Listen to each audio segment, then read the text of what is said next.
नमस्कार, के न्यूज के खास शो स्पेशल रिपोर्ट में आपका स्वागत है। मैं हूं विशाल पंडित, आपके साथ हर रोज की तरह आज हम सबसे पहले फिर देश के अहम मसलों को लेकर बात करने जा रहे हैं। साथ ही पेश करेंगे कुछ चुनिंदा और धारदार खबरें, यानी वो खबरें जो हकीकत की तह में जाकर आपको सच्चाई से रूबरू कराएंगी। तो चलते हैं अब हम लोग खबरों के विस्तार में।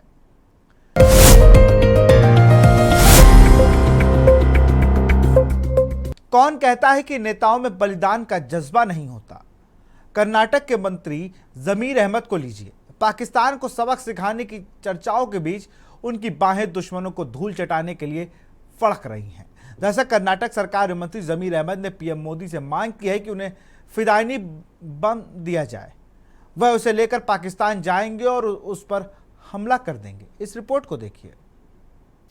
कर्नाटक के मंत्री जमीर अहमद खान का बयान। मंत्री जमीर अहमद खान ने कहा, हम भारतीय हैं, हम हिंदुस्तानी हैं। पाकिस्तान का हमसे कभी कोई रिश्ता नहीं रहा। पाकिस्तान हमेशा से हमारा दुश्मन रहा है। अगर मोदी, अमित शाह और केंद्र सरकार मुझे इजाजत दे तो मैं पाकिस्तान जाकर युद्ध करने को भी तैयार हूँ। उन्होंने प्रधानमंत्री मोदी और अमित शाह से कहा कि वे उन्हें एक आत्मघाती बम दे जिसे वे अपने शरीर में बांधकर पाकिस्तान जाएंगे और उन पर हमला करेंगे। जाहिर तौर पर पहलगाम आतंकवादी हमला भारत की अस्मिता पर गहरी चोट है। फिलहाल पाकिस्तान से बदले के लिए हर भारतीय का खून खौल रहा है। आखिर क्यों ना खौले? दहशतगर्दों ने काम ही ऐसा किया है। कहा जाता है कि सीमा पर लड़ने आम भारतवासी का बेटा ही जाता है, नेता नहीं। लेकिन देश में जब पाकिस्तान को सबक सिखाने की बात हो रही है, तब कर्नाटक के आवास और अल्पसंख्यक मंत्री जमीर अहमद खान ने इस मिथिक को तोड़ा। हालांकि कुछ लोग इसे मजाक बता रहे हैं, लेकिन मंत्री जमीर अहमद खान कहते हैं कि इसे मजाक नहीं समझा जाना चाहिए। आपको बता दें कि भारत और पाकिस्तान के बीच तनाव बना हुआ है। इसी बीच मंत्री जमीर अहमद खान का वीडियो वायरल हो गया, जिसमें वे पड़ोसी देश के खिलाफ युद्ध छेड़ने के लिए आत्मघाती बम के साथ खुद को पाकिस्तान भेजने की मांग कर रहे हैं। प्रेस कॉन्फ्रेंस में खान को कहते सुना जा रहा है कि पाकिस्तान हमेशा से भारत का दुश्मन रहा है और अगर प्रधानमंत्री नरेंद्र मोदी और केंद्रीय गृह मंत्री अमित शाह उन्हें इजाजत दे तो वे युद्ध में शामिल होने के लिए भी तैयार हैं। मंत्री जी का जज्बा तो देखिए कि वे कह रहे हैं कि अगर जंग होगी तो मैं तैयार हूँ। वीडियो में वो कह रहे हैं कि बतौर मंत्री मैं बता रहा हूँ कि मैं पाकिस्तान के साथ जंग लड़ने के लिए तैयार हूँ। मैं खुद जाऊंगा वहाँ भारत की ओर से जंग का हिस्सा बनने। जरूरत पड़ी तो मैं इन हमलावर भी बन जाऊंगा। मैं मजाक नहीं कर रहा हूँ। देश के खातिर अगर मोदी और शाह मुझे आत्मघाती हमलावर भी बनाएंगे तो अल्लाह कसम मैं बम पहनूंगा और पाकिस्तान जाऊंगा। वहीं कर्नाटक के मंत्री ने जम्मू कश्मीर के पहलगाम में हुए आतंकवादी हमले की कड़ी निंदा करते हुए इसे निर्दोष नागरिकों के खिलाफ एक जघन्य और अमानवीय कृत्य बताया है। उन्होंने पहलगाम आतंकी हमले के विरोध में प्रत्येक भारतीय से एकजुट होने की अपील की और केंद्र से राष्ट्रीय सुरक्षा को लेकर कड़े कदम उठाने का आह्वान किया। गौरतलब है कि जम्मू कश्मीर के पहलगाम में 22 अप्रैल को पाकिस्तान समर्थित आतंकवादियों ने 26 पर्यटकों की गोली मारकर हत्या कर दी। लश्कर-ए-तैयबा से जुड़े द रेजिस्टेंस फ्रंट ने इस हमले की जिम्मेदारी ली है। इस हमले में बचे पर्यटकों ने दावा किया कि आतंकवादियों ने लोगों से उनका धर्म पूछा, उनसे कलमा पढ़ने को कहा और ऐसा नहीं कर पाने वालों को गोली मार दी। हमले के बाद भारत ने पाकिस्तान के साथ राजनयिक संबंधों को कम कर दिया है और कई सख्त कदम उठाए हैं, जिसमें सिंधु जल संधि को निलंबित करना, इस्लामाबाद मिशन की क्षमता में कटौती करना और पाकिस्तानी नागरिकों को जारी सभी तरह के अल्पकालिक वीजा को रद्द करना शामिल है। वहीं भारत की कार्रवाई से दिल मिलाकर पाकिस्तान ने उसके साथ व्यापार को निलंबित कर दिया है और भारतीय उड़ानों के लिए अपने हवाई क्षेत्र को बंद कर दिया है। स्पेशल डेस्क, के न्यूज इंडिया। यूपी के मुजफ्फरनगर में किसान नेता राकेश टिकैत की पगड़ी उछालने के मामले ने तूल पकड़ लिया है। टिकैत का आरोप है कि पहलगाम हमले के विरोध में आयोजित कार्यक्रम में भारतीय जनता पार्टी और हिंदू संगठनों ने उन्हें हूट किया, हाथापाई की और उनकी पगड़ी उछाल दी। यह पूरे किसान समाज का अपमान है। किसान यूनियन नेताओं की पगड़ी उछाले जाने के मुद्दे को लेकर पश्चिमी उत्तर प्रदेश में राजनीतिक गर्मी बढ़ चुकी है। भारतीय किसान यूनियन और अन्य किसान संगठनों ने मुजफ्फरनगर के महावीर चौक स्थित जीआईसी मैदान में घेरा और डेरा डाल दिया है और पगड़ी पर पंचायत शुरू कर दी है। काफी दिनों से किसान नेता राकेश टिकैत और उनके भाई नरेश टिकैत की गतिविधियां काफी धीमी चल रही थी। किसानों के मुद्दे को लेकर यह दोनों नेता लगातार संघर्ष कर रहे हैं और राकेश टिकैत अक्सर प्रदेश और देश की सरकारों के लिए मुश्किलें पैदा करते हैं। किसानों के ज्वलंत मुद्दे उठाकर किसानों के मूल मुद्दों पर फोकस करते हैं। भारतीय जनता पार्टी और हिंदू संगठन हमेशा टिकैत की गतिविधियों को राष्ट्र के हित में नहीं बताते हैं। इस रिपोर्ट को देखिए।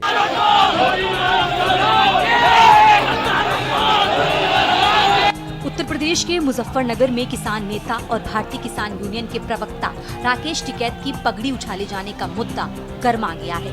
हिंदू संगठनों की रैली में पहुंचे राकेश टिकैत को विरोध का सामना करना पड़ा। रैली के दौरान उन पर झंडे से वार हुआ।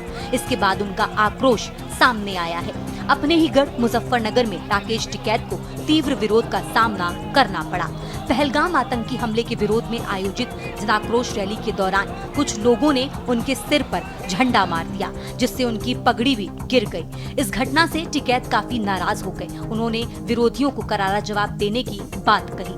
जनाक्रोश रैली में राकेश टिकैत के पहुंचते ही कुछ लोगों ने वापस जाओ के नारे लगाना शुरू कर दिया। मंच की ओर झंडे लहराते हुए विरोध किया गया। इसी दौरान हुई धक्का मुक्की में उनकी पगड़ी उतर गई।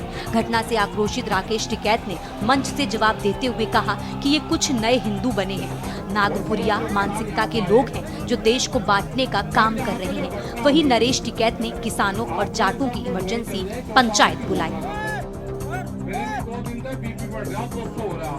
देखिए साहब, जन आक्रोश रैली में पहुंचे थे, किस तरह का आक्रोश जनता में? देखो, जनता में गुस्सा है।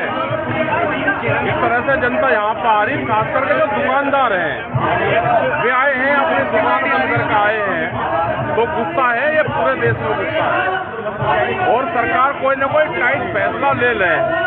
जनता यही चाहती है देश में। इस तरह की मासूम जनता ने लेके मैदान में कार्रवाई की है। देखो, जनता तो मोर्चा ही संभाल सके, लेकिन कार्रवाई तो सरकार को करनी है। इस तरह की कार्रवाई करती है जनता। भाई वो तो पाकिस्तान पे ये है कि कुछ घटनाक्रम हो, अटैक हो वहाँ पे, सरकार फैसला ले। ये खबरें तो जाती हैं, लेकिन टाइट फैसला सरकार को लेना पड़ेगा। अब तक क्या कार्रवाई करते थे? कई दिन बीत चुके हैं, अब तक कोई कार्रवाई। देखो, कार्रवाई अगर सरकार कुछ कर रही होगी तो ज्यादा दिखाई नहीं देगा। जनता तो चाहती है कि गोला बारूद चले, उसी से ही जनता का कुछ गुस्सा ठंडा होगा। ये जनता चाहती है। पाकिस्तान में गोला बारूद चलना चाहिए। बिल्कुल चलना चाहिए। धन्यवाद। राकेश टिकैत ने स्पष्ट किया कि ये आयोजन किसी राजनीतिक पार्टी का नहीं, बल्कि एक राष्ट्रवादी उद्देश्य के लिए जन समर्थन जुटाने की कोशिश थी। उन्होंने कहा कि हम डरपोक नहीं हैं। जिन लोगों ने यहाँ माहौल बिगाड़ने की कोशिश की, उन्हें मुंह तोड़ जवाब देंगे, और वो भी इसी मैदान से। उन्होंने ये भी कहा कि इन विरोधियों को ना तो देश की समझ है और ना ही इतिहास का ज्ञान। टिकैत बोले, हम भारतीय हैं, इनसे पूछिए कि ये भारतीय हैं या नागपुरिया एजेंडे पर काम कर रहे हैं। घटना के बाद राकेश टिकैत के समर्थक बड़ी संख्या में उनके घर पर जुटे। संभावना है कि किसान नेता विरोध का जवाब देने के लिए कोई रणनीतिक निर्णय ले सकते हैं। उन्होंने चुनौती दी कि भविष्य में इससे दोगुनी भीड़ जुटाकर वे विरोधियों को जवाब देंगे। राकेश टिकैत का विरोध किए जाने और उन पर हमला मामले में मुखिया नरेश टिकैत भावुक हो गए। इस घटना के बाद से ही मुजफ्फरनगर में माहौल तनावपूर्ण हो गया। इसको लेकर जाटों और किसानों की इमरजेंसी महापंचायत कल बुलाई गई है। जाटों की महापंचायत में भी भारी भीड़ आने की संभावना जताई गई है। दरअसल मुजफ्फरनगर में राकेश टिकैत पर हमला हुआ, उनकी पगड़ी उछाली गई, धक्का मुक्की हुई, देश के गद्दारों को गोली मारो वाले नारे लगाए गए। इस हमले में नरेश टिकैत ने कहा कि सिसौली में मीटिंग हुई है। मुखिया नरेश टिकैत ने भावुक स्वर में जाटों के मान सम्मान का मुद्दा उठाया। उन्होंने कहा कि इतिहास पर दाग लगाना नहीं चाहते, वरना जवाब देने में सक्षम हैं। कल की महापंचायत में कुछ बड़े निर्णय की उम्मीद जताई जा रही है। में जिला पंचायत रखी गई, क्या कारण है इसके पीछे? कारण देखो, कल एक जन आक्रोश रैली निकल रही थी मुजफ्फरनगर में। वहाँ से हमारे भारतीय किसान राष्ट्रीय वर्कमान चौधरी राकेश टिकैत जी में भी समर्थन देने गए थे। तो वहाँ से कुछ लोगों ने, जो वहाँ से गुंडे के आएंगे, हम तो शराब पी रखी थी, उन्होंने वहाँ से हुटिंग करी और बदतमीजी करने की कोशिश करी, कर तो नहीं पाया, ना हमने होने दी। तो उसके उसमें ही विरोध में आज वहाँ पंचायत रखी गई है, क्योंकि ये जिला किसानों का है, ये जिला गुंडों का शराबियों का जिला नहीं है, अभी सोचते हो। राकेश टिकैत जी जन आक्रोश रैली में पहुंचे थे, क्या पूरा घटनाक्रम हुआ बताइए। आज जनपद मुजफ्फरनगर में जैसा कि विदित है कि जो पहलगांव की घटना हुई है उसके दृष्टिगत एक जन आक्रोश रैली निकाली जा रही है विभिन्न संगठनों द्वारा। इस रैली में किसान नेता राकेश टिकैत भी पहुंचे थे। वहां पर मौजूद कुछ लोगों द्वारा, जो जन आक्रोश रैली में जो लोग आए थे उनके लोगों के द्वारा जो किसान नेता वहां पहुंचे थे उनका विरोध किया गया और कुछ नारेबाजी और हुटिंग की गई। वहां मौके पर पर्याप्त पुलिस बल की तैनाती की गई थी, पर्याप्त पुलिस बल मौके पर मौजूद था। वहाँ पे पूर्ण रूप से शांति व्यवस्था कायम थी और भीड़ भाड़ और धक्का मुक्की के दौरान एक जगह उनका जो सर पे पगड़ी पहनी रहती है, ये गिरने का एक वीडियो भी सामने आया है। इसकी भी जांच की जा रही है। बाकी अभी तक जो जितने सीसीटीवी फुटेज और जो वीडियोज़ का अवलोकन किया गया है, उनके साथ किसी ने भी किसी प्रकार की मारपीट अथवा हमला नहीं किया है। इसमें जन आक्रोश रैली जो शांतिपूर्ण रूप से संपन्न हो चुकी है और मौके पर पूर्ण रूप से शांति व्यवस्था कायम है। मुजफ्फरनगर में किसान नेता राकेश टिकैत की पगड़ी उछाले जाने की घटना ने तूल पकड़ लिया है। जन आक्रोश रैली में हुए विरोध के बाद भाकियों ने महापंचायत बुलाकर जोरदार शक्ति प्रदर्शन किया।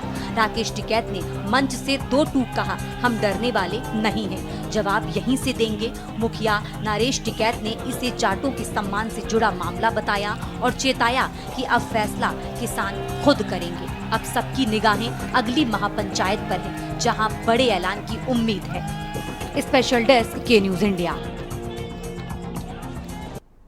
यहां रुकते एक छोटे से ब्रेक के लिए।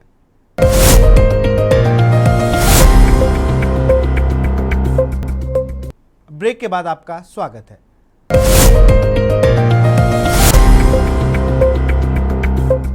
उत्तराखंड की धामी सरकार के नए भू कानून पर राजभवन ने भी मुहर लगा दी है।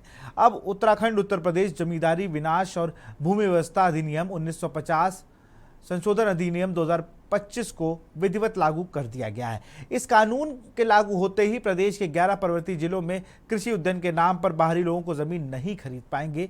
ये रिपोर्ट देखिए।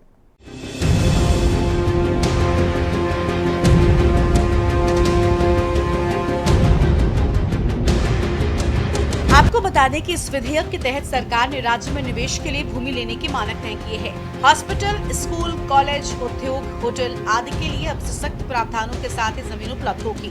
इन कार्यों के लिए कृषि उद्यान की जमीन का इस्तेमाल नहीं होगा। राज्य में जिन लोगों के पास 2003 से पहले जमीन होने की स्थिति में ही भू कानून के कड़े प्रावधान से राहत मिल सकेगी। बिना मंजूरी लेकर पूर्व में जमीन खरीदने वालों की जमीन को जब्त कर लिया जाएगा। हरिद्वार और ऊधम सिंह नगर में भी जमीन को खरीदने के लिए राज्य स्तर पर अनुमति लेना जरूरी हो गया है। इस विधेयक के जरिए सरकार जमीन खरीदने के बजाय लीज पर लेने को प्रोत्साहित कर रही है।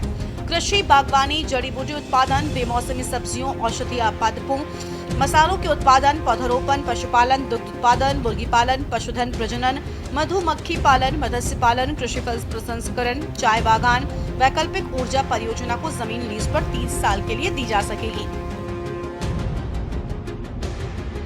वो हमारा संकल्प था, हमने वचन दिया था कि हम राज्य की जनता के सामने हमने हमेशा कहा था कि हम सशक्त भू कानून लाने की दिशा में हम काम करेंगे और हमने अपना जो वचन था उसको पूरा किया, हमने आगे बढ़ाया। कि प्रदेश का जो भू कानून है बहुत ही लचीला भू कानून है। उन्होंने नगर निगम के सारे क्षेत्र छोड़ दिए, देहरादून छोड़ दिया, हरिद्वार छोड़ दिया, ऊधम सिंह नगर छोड़ दिया, नगर निगम के सारे क्षेत्र छोड़ दिए। उसमें जो भू माफिया है उनको खुला संरक्षण सरकार का प्राप्त है और वो कहीं पे भी जमीन खरीद सकते हैं। सिर्फ कुछ पंचायतों में उन्होंने छोड़ रखा। लेकिन इस प्रकार के जो भू कानून है वो बिल्कुल लचीला भू कानून है। इससे जो भू माफिया उनको संरक्षण मिल रहा है और इस दिशा में कुछ और ठोस रणनीति बनाने की आवश्यकता है, जिससे प्रदेश की भूमि को संरक्षित किया जा सके, यहाँ के किसानों को किसान के क्षेत्र में आगे बढ़ने के लिए कोई योजनाएं लेके आ सके। आज तो भू माफिया पूरे प्रदेश के अंदर आतंक का माहौल पैदा कर रहे हैं, जगह जगह जमीनें खरीद रहे हैं, जमीनें कब्जा करने की बातें आ रही है, लेकिन सरकार उस पर कोई ठोस रणनीति नहीं बना पाई है। निश्चित तौर पे कांग्रेस की सरकार आएगी तो प्रदेश के अंदर हम सख्त भू कानून लेके आएंगे, जो नारायण दत्त तिवारी के समय पे भू कानून लाए गए थे और उसको हम आगे बढ़ाने का हम लोग काम। साथ ही आवासीय, शिक्षा, अस्पताल, होटल, उद्योग जैसी जरूरतों के लिए भी अन्य प्रदेशों के लोगों को कड़ी प्रक्रिया से गुजरने के बाद ही उत्तराखंड में तय मानकों के अनुसार ही जमीन खरीद पाएंगे। वहीं सख्त भू कानून लागू होने से प्रदेश में डेमोग्राफी चेंज की कोशिशों पर भी लगाम लग सकेगी। भू अधिनियम के प्रावधानों का उल्लंघन करने वाले लोगों के विरुद्ध भी लगातार कार्रवाई शुरू हो गई है।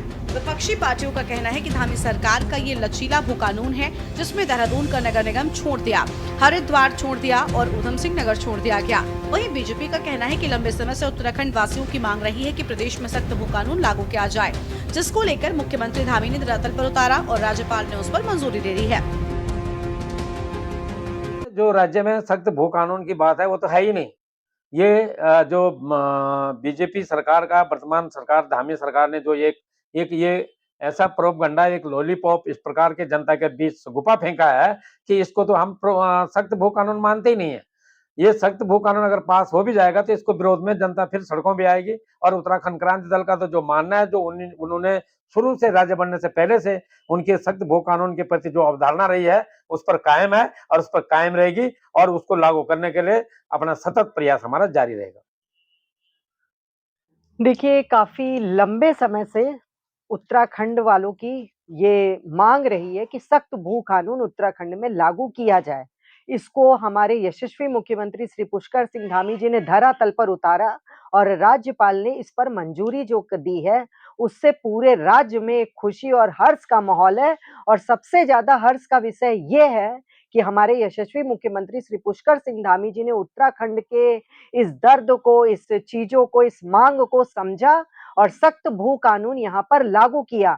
जिस प्रकार से उत्तराखंड में एक से एक ऐतिहासिक फैसले लेने वाले ऐसे मुख्यमंत्री हमारे उत्तराखंड के रहे हैं पुष्कर सिंह धामी जी, वो यह दर्शाता है कि ऐतिहासिक फैसले लेने वाले पहले मुख्यमंत्री के नाम में हमारे यशस्वी मुख्यमंत्री श्री पुष्कर सिंह धामी जी बनने जा रहे हैं। और उसमें सबसे बड़ा और अहम फैसला उनका ये रहा है जो सख्त भू कानून का फैसला रहा है। ये बहुत ही बड़ा फैसला है और ऐतिहासिक फैसला है कि कोई भी बाहरी व्यक्ति यहाँ पर अगर अपनी जमीन लेना चाह रहा है तो उसको पूरी शर्तों को ध्यान में रखते हुए यहाँ पर जमीन ले सकता है और पूरी लीज के तहत ही यहाँ पर जमीन का क्रय और विक्रय वो कर सकता है। और यहाँ पर 250 वर्ग मीटर से ज्यादा किसी भी कीमत पर अगर जमीन लेना हो तो पूरी चीजों को ध्यान में रखकर ही हर चीजों का आदान और प्रदान किया जाएगा। तो ये बहुत ही सराहनीय फैसला हमारे यशस्वी मुख्यमंत्री श्री पुष्कर सिंह धामी जी ने किया है।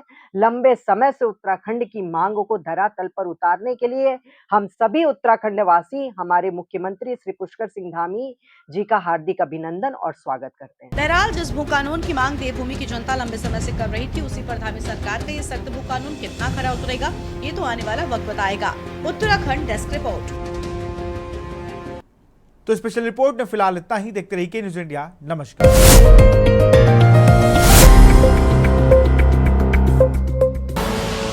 आप देख रहे हैं के न्यूज, खबरों का सारथी।